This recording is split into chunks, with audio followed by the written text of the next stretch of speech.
For a big share of my life now, I didn't have this one quite figured out. Among a lot of things I didn't have quite figured out.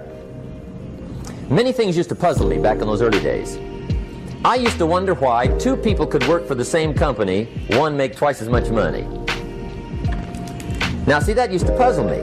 And maybe they were the same age, graduated from the same school, live in the same community, work for the same company, with the same products and the same services. They've got the same traffic, the same problems, and one makes $1,000 a month, the other one makes $2,000 a month. Now that was my puzzling question. Why would this long list be the same and the money twice as much? I asked, what's the difference between $1,000 a month and $2,000 a month? And I don't mean $1,000 a month, right? I could figure that out.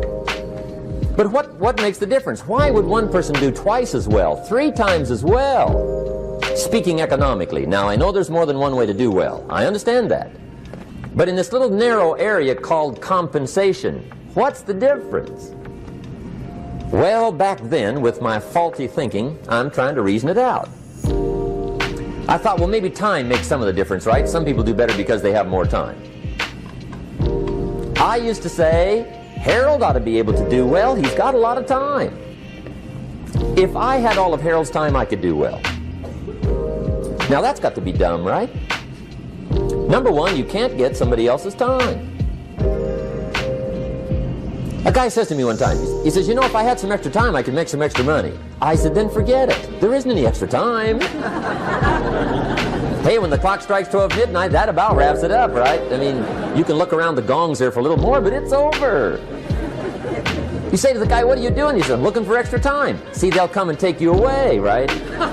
There isn't any more time. Now, if you can't get more time, which you can't, what could you get more of that would make a difference in economic results? And here's the key word. Make it a part of your notes. We're going to consider it tonight. The word is value. And I have a little phrase for your notes. Value makes the difference in results. Value makes the difference. You can't get more time, but you can create more value. Now here's the first lesson of economics. Everybody should learn it from the time they're old enough to understand what a dollar means, how to earn one, how to get one, how to keep one, what to do with it. First lesson of economics. We primarily get paid for value. That's lesson 1. Bringing value to the marketplace, that's how you get paid. You don't get paid for the time. I know it takes time to bring value to the marketplace, but you get paid for the value, not the time.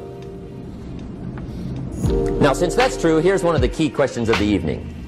Is it possible to become twice as valuable at the marketplace and make twice as much money in the same time? Could you become 3 times as valuable? Make 3 times as much money in the same time? Is that possible?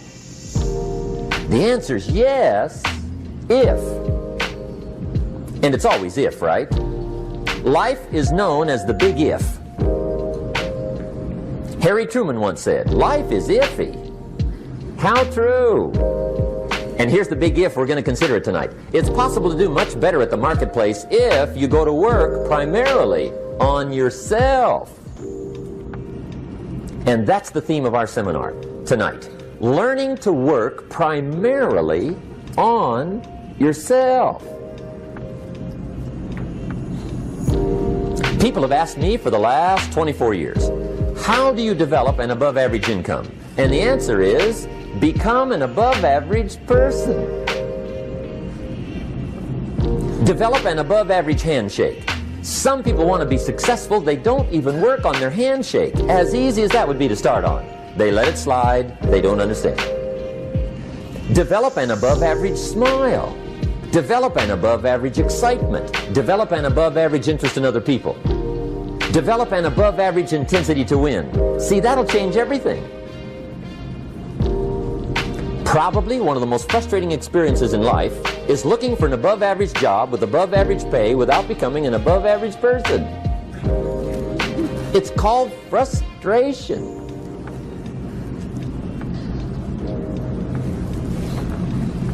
And Mr. Shoaff gave me probably the greatest clue he gave me when I first met him. He said, Jim, if you want to be wealthy and happy the rest of your life, just learn this lesson well. He said, learn to work harder on yourself than you do on your job.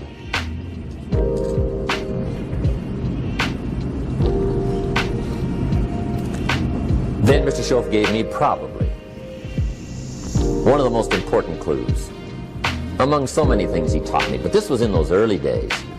Mr. Shoaff was very kind, but he was also very abrupt. And he had these interesting questions to ask. I'm giving him a little rundown one day on how things hadn't worked out for me.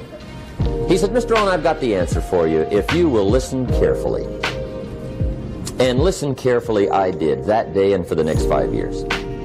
If somebody's wealthy and happy, you gotta listen. He said, Jim, I've only known you a short time. But he said, it's already my honest opinion that for things to change for you, you've got to change. That wasn't quite the answer I was looking for. But that's the answer he gave me, and I pass it along to you on this warm summer evening in Anaheim, California, 1981. For things to change for you, you've got to change. Otherwise, it isn't going to change. Before I met Mr. Shoaff, I used to say, I sure hope things will change. Right? That seemed to be my only hope. If it isn't going to change, I'm in serious trouble.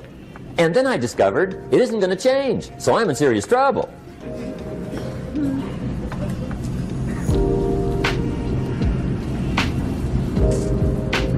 See, I can tell you what the 80s are going to be like. You have dropped into the right place.